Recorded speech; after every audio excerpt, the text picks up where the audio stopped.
그러니까 그 나이였어. 시가 나를 찾아왔어. 몰라 그게 어디서 왔는지 모르겠어. 겨울에서인지 강에서인지 언제 어떻게 왔는지 모르겠어. 아니야 그건 목소리가 아니었고 말도 아니었으나 침묵도 아니었어. 하여간 어떤 길거리에서 나를 부르더군. 과무가지에서 갑자기 다른 곳으로부터 격렬한 불 속에서 불렀어. 또한 혼자 돌아오는데 그렇게 얼굴 없이 그건 나를 건드리더군. 나는 뭐라고 해야 할지 몰랐어. 내 입은 이름들을 누군지 대지 못했고 눈은 멀었어. 내 영혼 속에서 뭔가 두드렸어. 열이나 날개거리 잃어버린 날개. 그리고 내 나름대로 해보았어. 그 불을 해독하며 나는 어렴풋이 첫 줄을 떴어. 어렴풋이 뭔지 모를 순전한 난센스. 아무것도 모르는 어떤 사람의 순수한 지혜. 그리고 문득 나는 보았어. 풀리고 열린 하늘을, 유성들을 거동치는 공간, 구멍 뚫린 어둠, 화살과 불과 꽃들로 불쑥셔진 어둠, 소용돌이 치는 밤, 우주를. 그리고 나 이 미소한 존재는 그 큰 별들 청청한 허공에 취해 나 자신이 그 10년의 일부임을 느꼈고 별들과 더불어 흘렀으며 내 심장과 바람을 그렸어. 네루다 시선 정선종. 네, 네루다 시선에 실린 시라는 제목의 시였습니다. 정현정 선생님 너무 좋아하셨나봐요. 옮기셨잖아요. 여기서 보면 이제 네루다 시인이 세상을 어떻게 해석을 하고 또 세상에서 내 영혼에서 뭔가 두드렸어. 조금 전에 에밀리 디킨슨의 그 전율하는 그 소름, 여기 선생님들, 시인 선생님들 다 이렇게 느끼시나 봐요. 그래서 자기가 느낀 영감 그런 것을 이제 시를 적으니까 우리는 또 그것을 읽으면서 또 그대로 또 전율을 느끼는 겁니다. 보면은 나 자신이 그 10년의 일부임을 느꼈어. 언제쯤 이렇게 딱 뮤즈가 또 찾아와서 이 시상에 또 잠기는 지금 우리도 이렇게 시상에 한번 잠겨보는 이 또 행복한 시간을 누리게 돼서 또 여러분과 또 누리게 돼서 저도 행복합니다. 그 다음에 시 49라고 적혀 있잖아요. 제가 또 읽은 책 중에 하나가 질문의 책이라는 네루다 시인의 책이 있는데요. 그 숫자로 그냥 제목이 쭉쭉쭉 나갑니다. 말 그대로 질문의 책이에요. 아주 어린아이의 눈으로 우리가 그냥 사소하게 넘겼던 것들을 막 질문을 해요. 이거는 왜 이래요? 뭐 동물들은 왜 이런 식으로 할까요? 이런 식대로 막 질문을 던져요. 그 처음에는 그 책을 보다가 굳이 왜 이렇게까지? 이런 느낌도 있어요. 근데 지나가다 보면 이런 시선이 이렇게 세상을 볼 수 있나? 그런 식으로 바뀌어요. 그래서 요 책도 한번 보시면 좋을 것 같아서 넣었어요. 내가 바다를 한번 더 볼 때 바다는 나를 본 것일까? 아니면 보지 못했을까? 파도는 왜 내가 그들에게 물은 질문과 똑같은 걸 나한테 물을까? 물음이에요. 자연에 대해서 나한테 오고 가고 그 파도 치는 데 대해서 나의 심정에서 그것에 대해서 물음과 나의 물음과 자연의 물음과 이렇게 동화가 되는 그런 느낌입니다. 그리고 왜 그들은 그다지도 낭비적인 열정으로 바위를 때릴까? 그냥 파도 치는 건데도 그죠? 그들은 모래게 하는 그들의 선업을 되풀이하는데 지치지 않을까?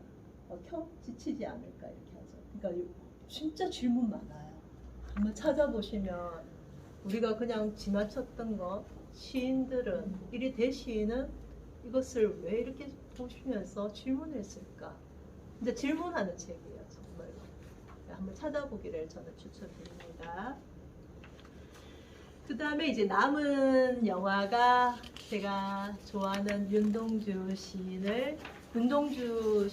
윤동주 평전을 바탕으로 해서 만든 영화 동주라는 영화예요. 보신 분들 계실까요? 흑백으로 나와 있고요. 이준익 감독의 작품이에요. 작품성 굉장히 좋고요. 그리고 그 다른 이제 보통 일반 분들한테 어떤 시인의 시가 좋아? 이렇게 말하면 대부분이 그냥 김소월 선생님, 김소월, 진달래꽃 이렇게 좋아하는데 시인들한테 물으면 제일 많은 시인들이 좋아하는 시인이 윤동주 시인이라고 합니다.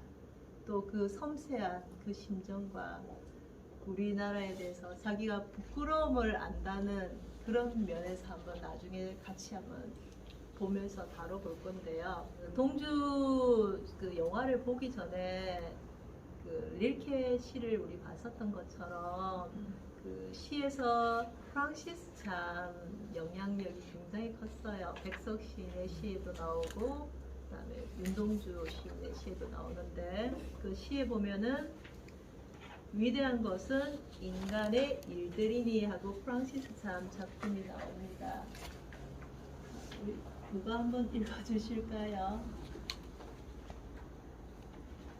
사장님 한번 읽어주시겠습니까? 네.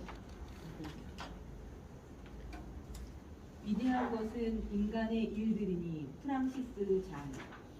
위대한 것은 인간들의 일들이니 나무병에 우유를 담는 일, 꼿꼿하고 살갗을 찌르는 밀, 이삭들을 따는 일, 암소들을 신선한 오리나무들 옆에서 떠나지 않게 하는 일, 숲의 자작나무들을 베는 일, 경쾌하게 흘러가는 시내 옆에서 버들가지를 꼬는 일, 어두운 벽난로와 옴 오른 늙은 고양이와 잠든 티티새와 즐겁게 노는 어린 아이들 옆에서 낡은 구두를 수선하는 일, 한밤중 귀뚜라미들이 날카롭게 울 때 처지는 소리를 내며 배틀을 짜는 일, 빵을 만들고 포도주를 만드는 일, 정원에 양배추와 마늘의 씨앗을 뿌리는 일, 그리고 따뜻한 달걀을 거두어 드리는 일.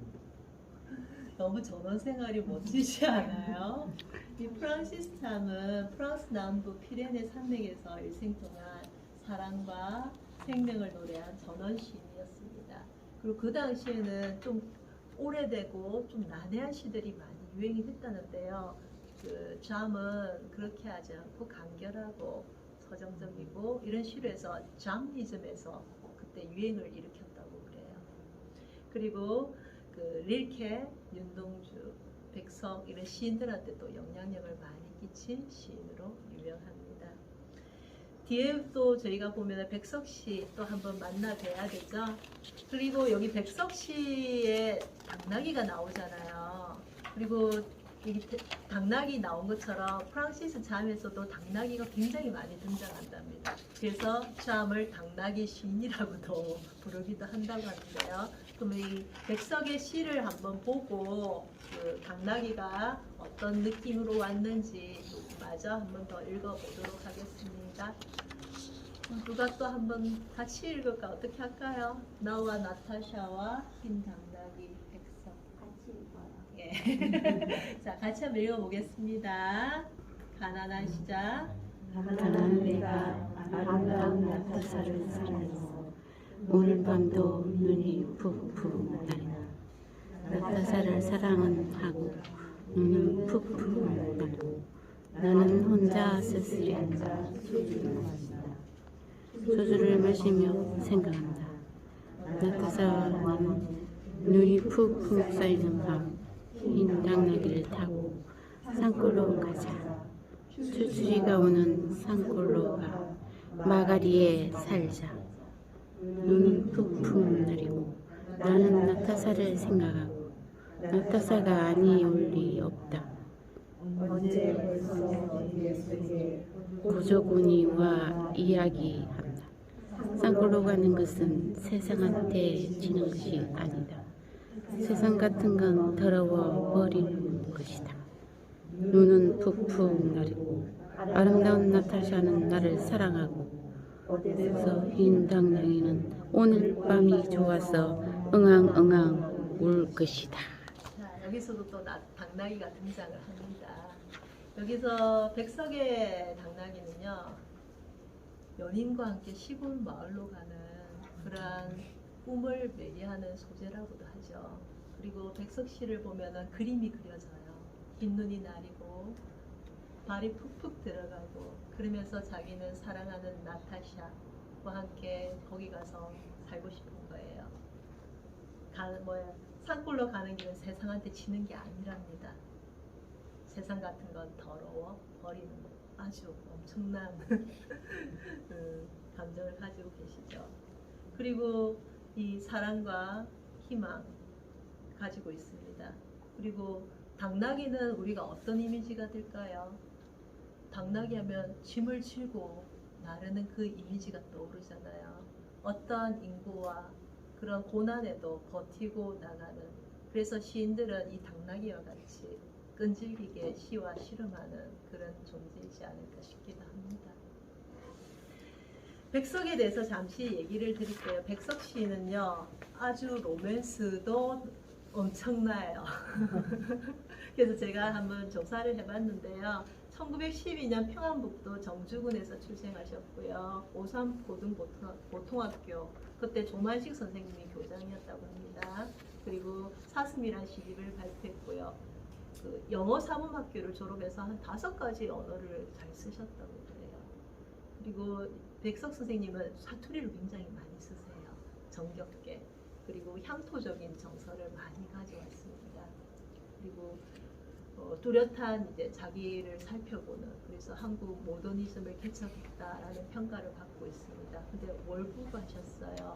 그래서 저희가 좀 금지 도서를 보다가 사람들이 막 몰래 필사하면서 돌려보도록 그 선생님의 인기가 굉장했었다고요. 지금은 저희 마음 편하게 볼 수 있습니다. 거기서 보면 나타샤가 나옵니다. 이 나타샤가 누구냐에 따라서 좀 말이 많았었어요.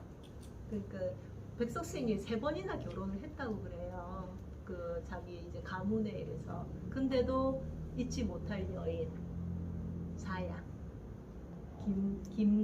김영한이라는 예, 이런 분이 있는데 잊으려 하면 갔다 와가지고 또 자야 찾으시고 또 갔다 와서 나 결혼했어 했는데 또 자야 찾으시고. 근데 이 자야 그 본인도 엄청난 기생이라고 해야 되나요? 그 뭡니까? 거기서도 인텔리였대요. 나중에 그 일본 유학까지 갔다 오시고 공부도 하셨는데 법정 스님 얘기 일화가 있더라고요. 그 법정 스님이 길상사를 하실 때 길상각이라는 그 자야 스님이 하시던 그 부지를 이제 이렇게 기부를 하시는데 그 돈이 안 아까워? 이렇게 물었는데 이분이 얘기합니다. 그 1000억이라는 되는 돈도 백석 선생님의 한 줄보다 못하다. 엄청난 사랑의 힘, 그걸 느낄 수 있었습니다. 그래서 백석 선생님 작품도 한 번씩 저희가 찾아보면 좋겠습니다. 본론으로 이제 윤동주 시인만 생각해도 막 가슴이 아파요. 너무 여리고 섬세하시고, 동주 영화 보신 분들은 좀 아실 거 아니에요. 시대는 일제강점기, 본인은 시를 쓰고 싶어 합니다.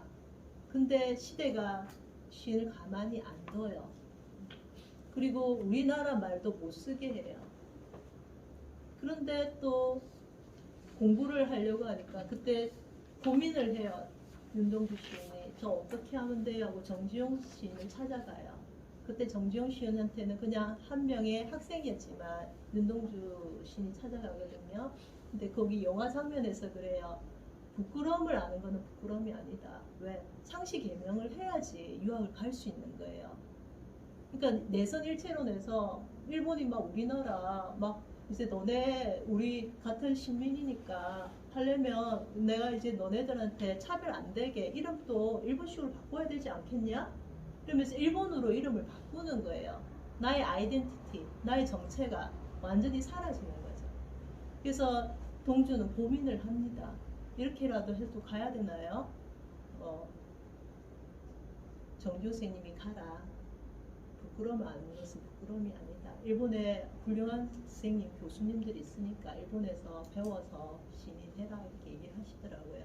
그래서 유학 가기 5일 전에 창씨 개명을 해요. 히라노마 도주. 그래서 그때 자기가 창씨 개명하고 너무너무 부끄러워서 쓰신 글이 참회록입니다. 그러니까 부끄러움을 안다는 그 자체, 그거는 자신이 뭔가 잘못했을 부끄러움이 아니에요. 자기 내면에서 나오는 나 이렇게까지 해야 돼? 그런 내용이죠. 서시에 보면 그 부끄러움이 한 번 더 나오거든요. 그때 한 번 더 얘기를 하시고, 윤동주 평전을 기초로 해서 이 영화를 만들었다고 해요. 이준익 감독이. 일본에서 항일 운동을 했다는 혐의로 체포됩니다. 후쿠오카 감옥에서 이제 처신이 시작이 돼요. 너 항일 운동 했잖아. 그 일본 형사가. 근데 윤동주는 제대로 항일 운동을 해본 적이 없게 그려져요. 같이 생활하고 했던 송몽규라는 분이 계세요. 그분도 글을 쓰셨는데 이분 아주 활동적이에요. 막 중국 가서 항일 운동하고 이러면서 동주한테 그때 같이 연희전문학교, 지금 연세대죠. 이따가 그게 또 마음대로 안 되니까 일본에 거기 가서 교토 가서 우리 거기서 뜻을 펼쳐보자 이러면서 송몽규에 따라서 좀 많이 이렇게 시대의 이게 흔들림을, 왜냐하면 송몽규는 혁명가 지금 기질이 있었거든요. 그래서 동주는 글을 쓰고 싶고 시를 쓰고 싶은데 그렇게 항일 운동하고 하는 송몽규를 보면서 나는 어떻게 해야 될까? 나 이렇게 살아도 될까?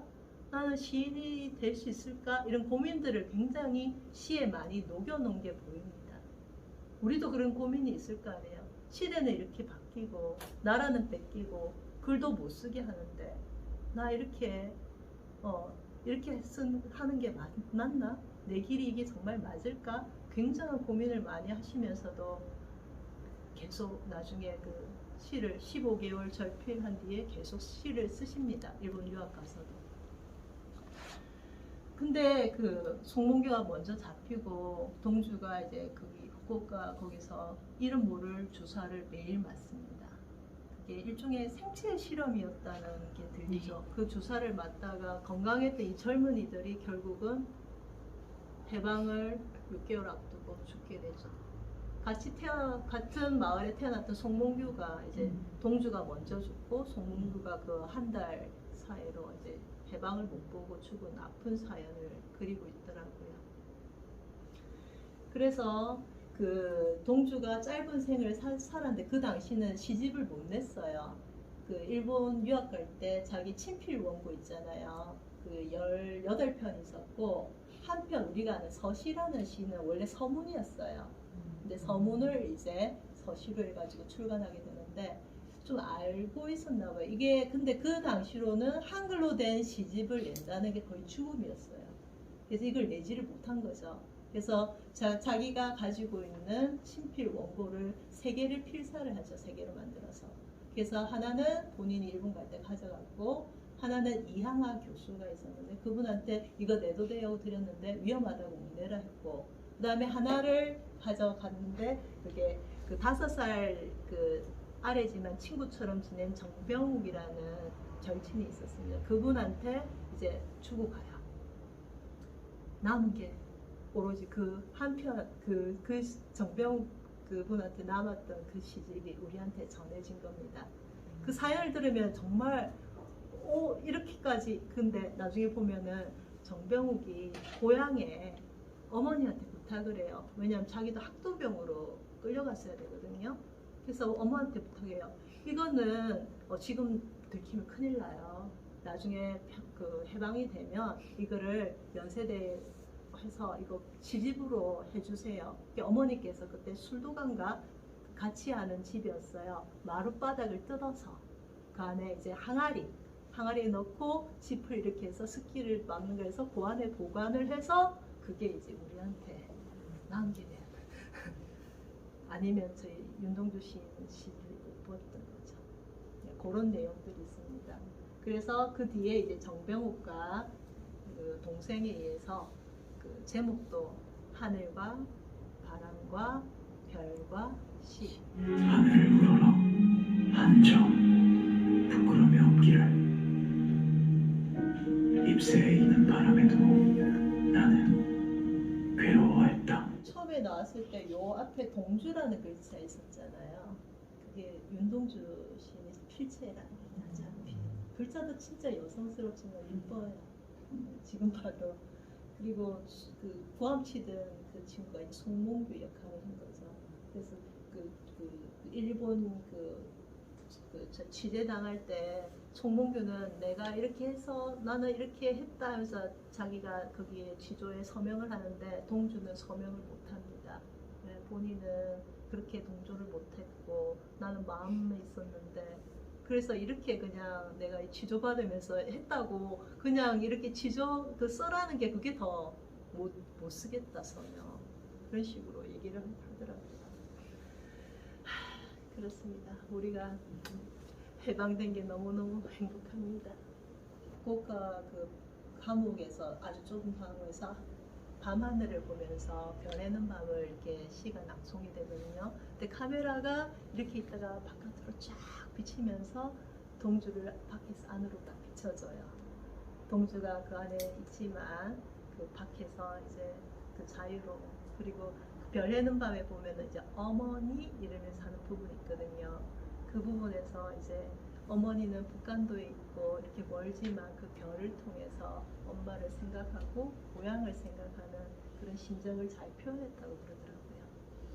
그래서 우리 별 해는 밤 한번 같이 읽고 가도록 하겠습니다. 별 해는 밤 윤동주 같이 한번 읽어볼까요?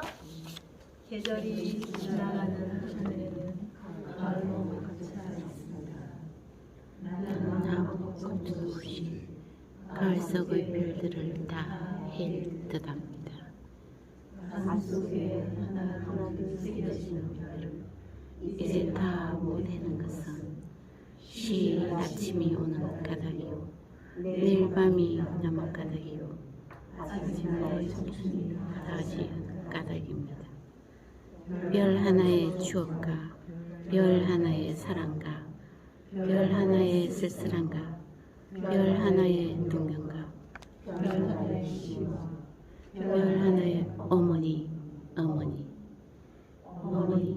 나는 별 하나의 아름다운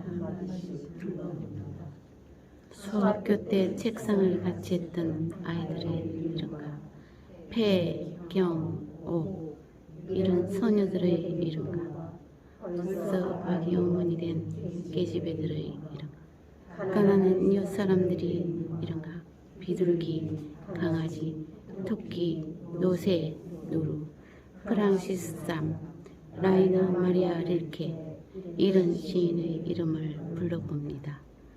이들은 너무나 멀리 있습니다. 별이 아스라이 멀듯이 어머니 그리고 당신은 멀리 북간도에 계십니다.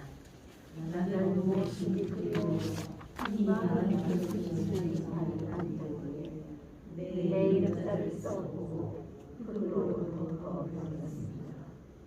나는 밤을 새워오는 벌림 부끄러운 이름을 슬퍼하는 까닭입니다. 그러나 겨울이 지나고 나의 별에도 봄이 오면 무덤 위에 파란 잔디가 피어나듯이 내 이름자 묻힌 언덕 위에도 자랑처럼 불이 무성할 그외다. 마음이 먹먹합니다. 여기서도 흙으로 덮어버렸다는 거는 이제 만국에 있어서의 그런 그 우리 아이들이 우리나라를 잃어버렸구나. 그리고 뒤에 원래는 슬퍼하는 까닭입니다로 끝날 뻔했대요. 근데 그 친구 정병욱이 너무 그러면 이건 너무 슬프다. 희망이 안 보인다. 그래서 이걸 더 집어넣어서 이제 파란 잔디가 피고 이제 불이 무성할 거, 그러니까 번성하는 그런 이미지를 준다고 그러네요. 그래서 시 친구도 참 중요한 부분인 것 같습니다. 여기서 보면 그 윤동주 시인, 또 넘어갔네요. 윤동주 시인이 그 자필 원고예요. 글자 보면은 되게 글자체도 이쁘고요. 정병욱 그 어머니께서 사시는 곳이 광양. 그래서 네. 광양에 여기가 또 순례처럼 많은 사람들이 찾아갑니다. 여기에 마루를 뜯어가지고 네. 윤동주 시인의 원고를 여기 해방될 때까지 진짜 목숨을 걸고 지킨 그 장소가 됩니다. 그래서 광양을 만약에 가실 때면 윤동주 시인의 시가 여기서 죽지 않고 살아났구나, 정말 감사하구나, 이런 마음이 하나 있었으면 좋겠습니다. 그리고 윤동주 시인은 북간도 출신이라 했었잖아요. 그래서 그 후쿠오카 형무소에서 돌아가시고 그 유해를 요 용정마을에 가져와서 모시고 와서 여기 묘를 마련했고요. 그리고 여기는 일본의 도시샤 대학, 그 윤동주 시인이 나왔던 그 모교 학교가 되는 거죠. 거기서 이제 일본에서도 윤동주 시인에 대해서 되게 연구를 많이 하고 있더라고요. 그리고 추모도 하고 윤동주 시인을 번역도 하고 CD도 만들고 이렇게 윤동주 시인의 날 이러면서 행사도 하고, 그래서 우리 못지않게 일본에서도 윤동주 시인의 시가 많이 읽히면서 기억되는 그런 공간이 되고 있다고 볼 수 있습니다. 영화 중에서 이제 읊조리는 그 목소리가 좋아서요. 한번 넣어봤습니다. 한번 들어보실게요. 시가 다는 나오지 않습니다. 별 해는 밤. 해는 밤, 계절이 지나가는 하늘에는 가을로 가득 차 있습니다. 쉽게 쓰여진 시는 윤동주 시인이 일본에 있으면서 마지막 지은 시로 알려져 있고요. 거기 보면 윤동주 시인이 이제 유학 생활하면서 지었는데 이제 자기 성찰을 합니다. 이 암울한 현실을 극복해 보자, 그런 자기 의지를 드러냈고요. 이 두 번째 줄에 보면 육첩방이라고 나와요. 일본의 일본 그 방의 평수를 나타내는 게 육첩방 뭐 더 방 이런 식으로 나와서 여기가 일본이구나 하는 배경을 알 수 있습니다. 시가 정말 인생은 살기 어렵다는데 시가 이렇게 쉽게 쓰여도 되나 하면서 자기 스스로가 나는 이 나라 이러는데 나는 왜 이렇게 시를 쓰고만 있지? 나 이렇게 살아도 돼? 하는 자아 성찰하는 그런 관념을 많이 가지고 있습니다. 그리고 등불을 밝혀 어둠을 조금 내밀고는 깨알같이 말하면 그 2016년 6월 수능 모의평가에 필제 확인한 문구로 쓰여서 애들이 이 문구를 다 알게 됐답니다. 윤동주 시인의 쉽게 쓰여진 글의 시에 나오는 그 문구. 그러니까 애들한테도 이렇게 뭔가의 모티브를 주면서 계속 알려줘야지 우리 시가 살아나는 계기가 되지 않을까 싶습니다. 그리고 어떤 친구들이 이래요. 윤동주 시인 기만자야. 왜 시가 쉽게 쓰여진다 해. 얼마나 어려운데 이러면서 우스갯소리였습니다. 한번 쉽게 쓰여진 시. 마지막 시라서 좀 더 애답습니다.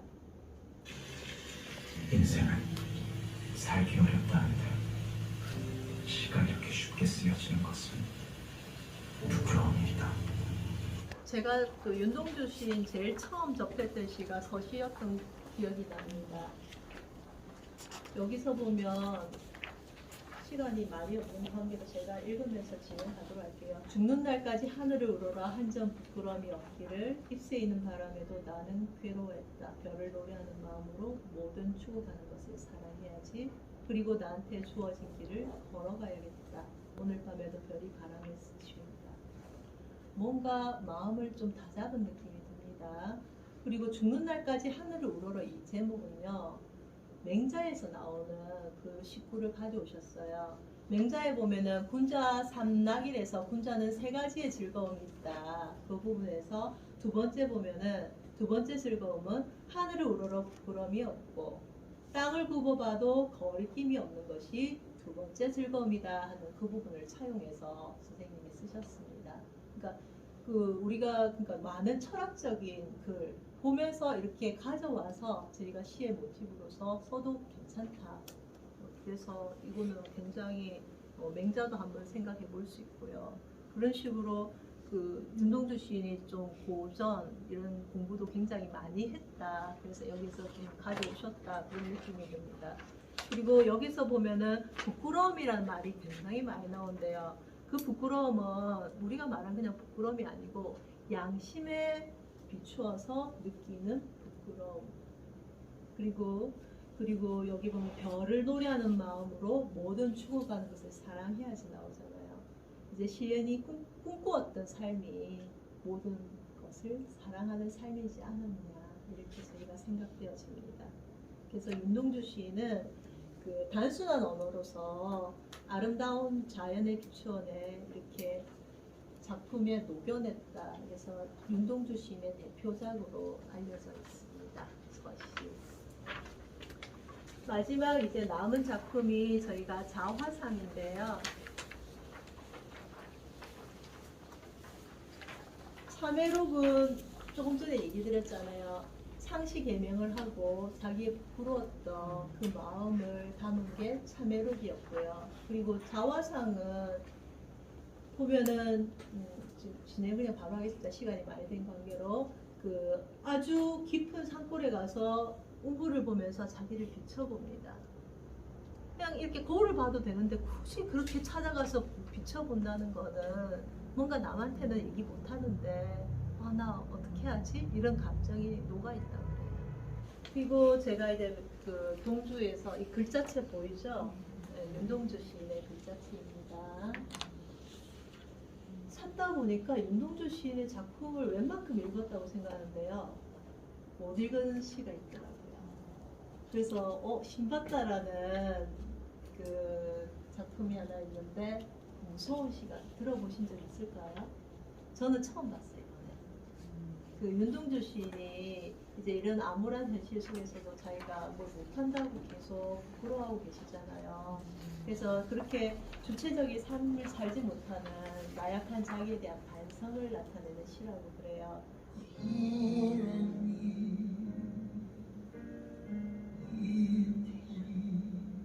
어때요? 저 계속 이 리듬이랑 시가 이렇게 일주일 넘게 지금 귓가에 맴돌고 그 먹먹함과 그 고뇌가 저랑 함께하는 그런 시간이었습니다. 이렇게 준비를 하면서도. 그래서 저희가 이렇게 살 수 있었던 거는 독립투사들, 수사하신 그런 모든 분들의 그런 저희를 이렇게까지 살 수 있게 해주신 모든 분들께 감사하는 그런 마음으로 윤동주 시인 제가 돌려봤습니다. 마음에 드셨습니까? 네. 오늘은 여기까지 하겠습니다. 감사합니다.